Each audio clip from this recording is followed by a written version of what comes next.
成交量下降了。By the way， 这些数据其实你们也是可以在这一个 Napick JPPH 的网站下载，然后自己去参考。在2025年的时候呢，成交量下降了，但是成交数额反而是提升了。相比起2024年呢，我们的成交量是下降了1%。相隔了5年，我们又再一次出现成交量下降的趋势。最后一次下降的时候是在2020年疫情的时候，那时候下降的是最多了10%。但是成交数额的话呢，就是 transaction value， 反而去年的时候是微微的上涨了4%，还好啦，我觉得还好。因为你看如果我们看回数据的话啦，其实在2020年之前其实是有出现过那一个成交数额下降的趋势，然后就算是有上涨都好啦，都是微微的上涨。比如说2018年的时候，或者是2019年的时候，分别的成长了0.3%或者是0.8%。然后在疫情过后呢，就是报复性的成长了这一个 transaction 的 value。然后一直到现在就是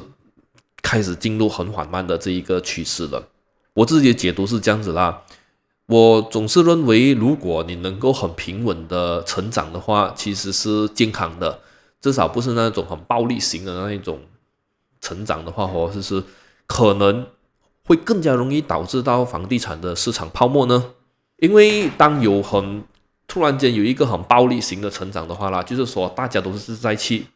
做投机的活动啊 ，speculation， 大家都是在做投资的活动的时候呢，变成多人买了，然后过后就因为大家都买了嘛，这样还要 supply 给谁？就变成你 over supply 咯，就变成你以前你买到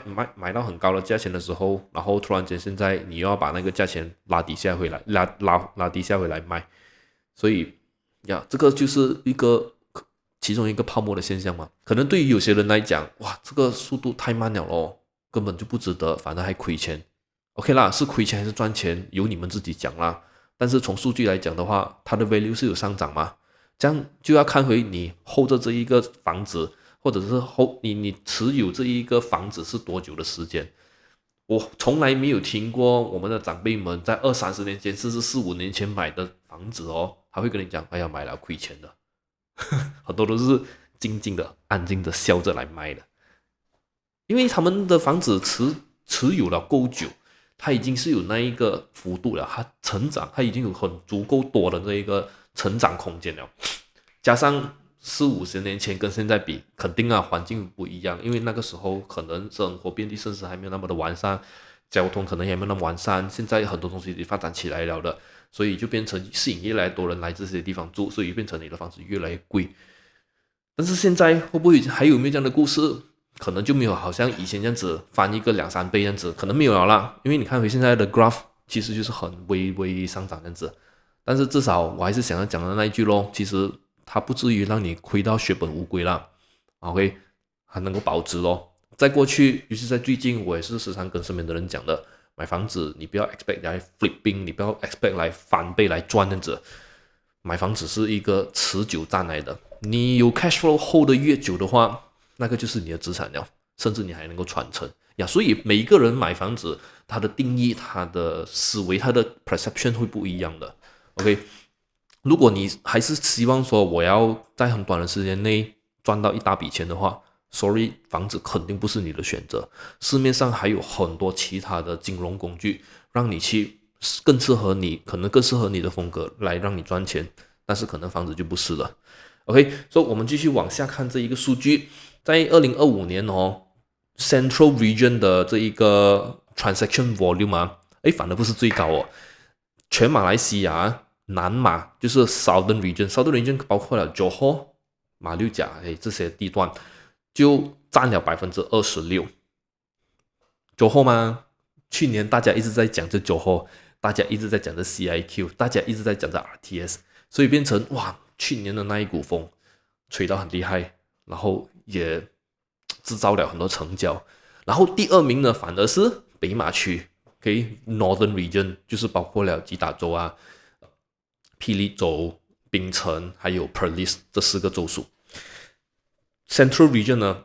反正是排第3 24% 而已。但是如果是按照 transaction value 来讲的话呢 ，Central Region 依然还是最高啦。Central Region 的物质是肯定最贵了的。OK，per square feet 来讲肯定是相当的高了的。然后排第2的话呢，就是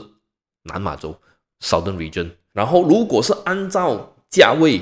来看它的那个行情的话呢，其实啊，少过马币100万以下的房子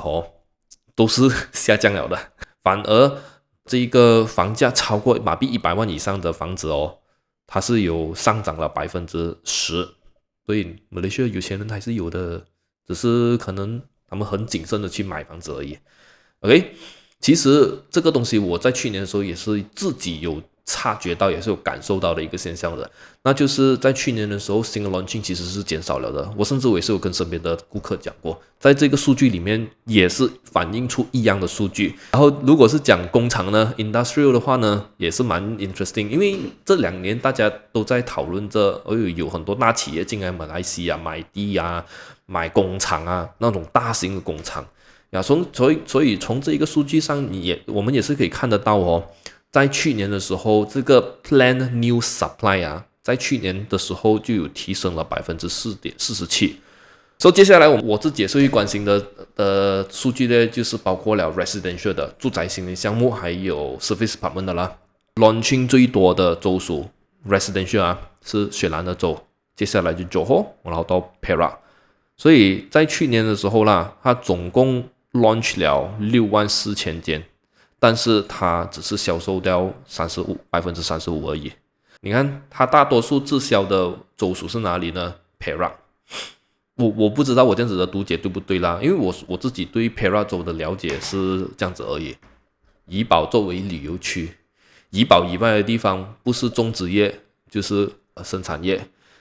然后在整个霹雳州里面，我所知道的大型基建项目只有 WCE West Coast Expressway。的一个新的西海岸的高速公路，所以变成那一边的经济活动可能没有那么的活跃的话啦，人口就没有那么的多，但是它还有那么多新的 launching 的话，就最后导致很多滞销在那一边。OK， 所以这个是我的读解啦。接下来我们看一看这个 service apartment 的 service apartment 的数据呢，反而就 OK 一点，因为在去年2025年的时候，这个滞销的这个数额也好，还是它的它的那个volume 也好，都是下降了。单讲 volume 的话呢，是下降了4%，但是 Johor 依然还是滞销最多 service apartment 的州属来的。至于会不会 oversupply 啊，还是这一些问题啊，我在过去做那些 video 的时候，我也是有看到很多人留言，哇，有 oversupply 这个那个这样。我的定义是这样子啦，要看地区。但当然，如果是看回整个马来西亚来讲的话，确实是有这一个滞销的问题。你看这个数据 ，Napick 已经秀给我们看了的，这个我们是不可以避免的问题来的，我们也是必须要面对它的。但会不会说真的是非常的 oversupply 呢？我觉得是要看地段啊，我觉得还是要看地段，因为还是有一些好的地段是真的是能够吸引到很多人想要去那一个地方住的地方。就比如说，好像我所知道的地方，Bukit Jalil啊，Bukit Jalil是其中一个大家都觉得这个地方是不错的一个 township。OK， 就如果在那边有新的 condo 来讲的话，我会考虑在那边买来住，要看那边地方它整个的经济活动是怎样是一个属性。OK， so 这个有时间可能改天我再做一些比较深入的话题来跟大家做一集这样子的 podcast 啊。接下来跟大家分享一个蛮有趣的数据的，在雪隆区的 shopping mall， 它这边 show 的是这一个 index 写完案，其实在2025年的时候是微微的上涨了 0.48%，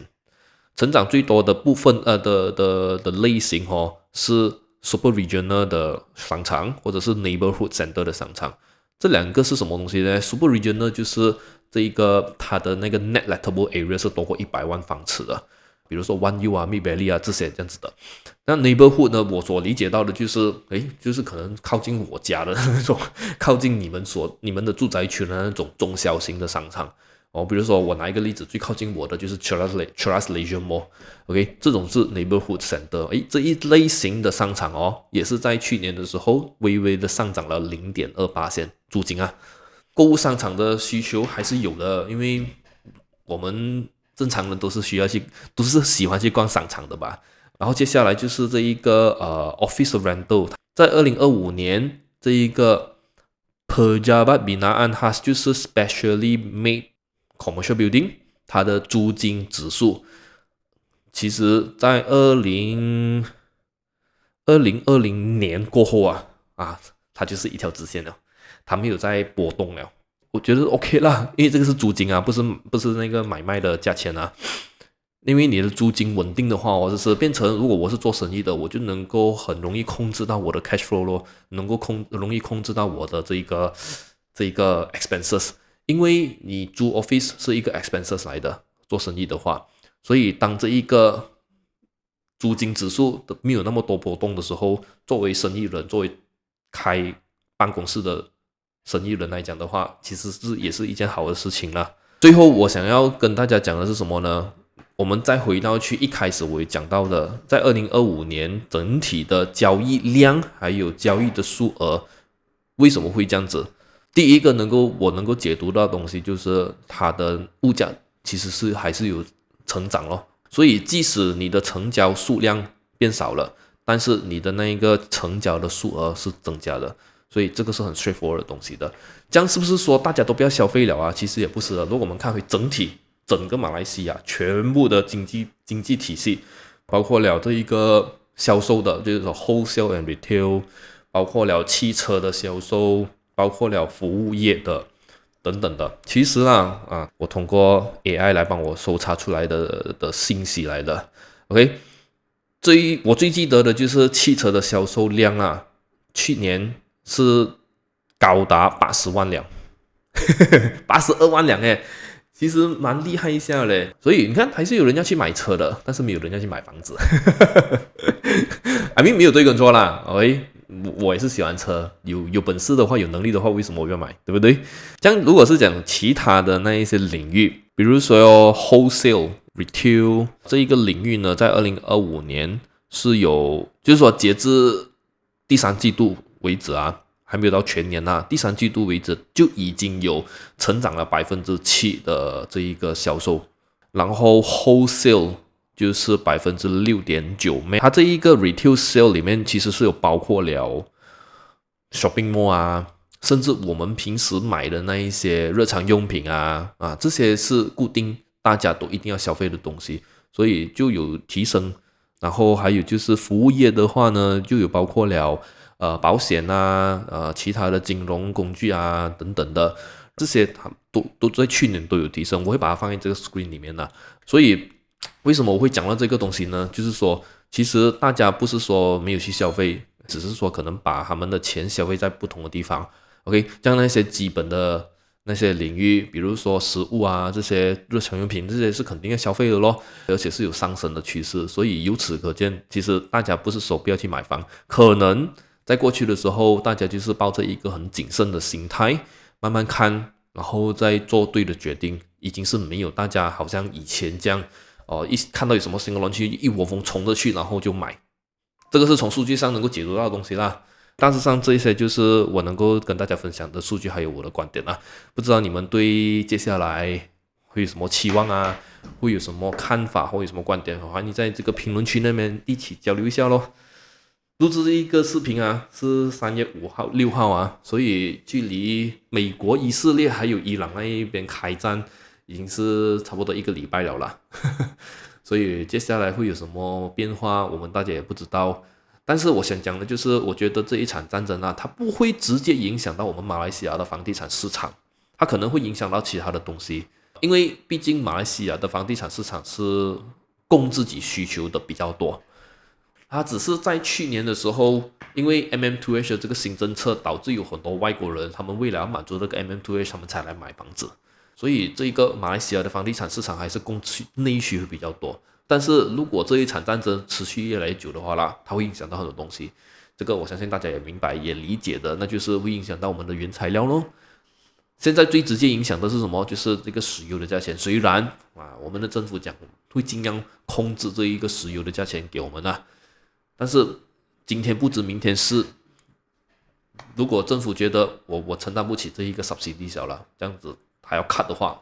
整个市场就会影响到的。一样的房地产也是会，其他领域也是会。很多人会问我其实这个时候适合买房？其实我的答案只有一个罢了，你现在有没有那个能力买到房子？如果有的话，又有这个需求的话，这样不是买咯？买房子我觉得没有一个最好的timing的，真的，因为在任何时候啦，都是会有人讲哇这个房子很贵，20年前都是会有人讲哇这个房子这样贵，100千的排屋哇这个房子这样贵，所以你看没有一个时间点大家都会认为哇这个房子很便宜，绝对没有的，你只是要问你自己一个问题罢了，你有没有那个能力，钱包够不够厚，经济能力能够负担得起的话，有需求有需要到的话就 go ahead 而已最重要就是按照自己的能力来买啦。所以今天这一支视频就到这里为止啦。如果你们也喜欢我这一类型的 podcast 内容的话呢，也在留言区让我知道一下，然后看我有什么地方可以改进。然后记得 subscribe 我的 YouTube channel， 来我的 Facebook page，我们下个 video 见啦。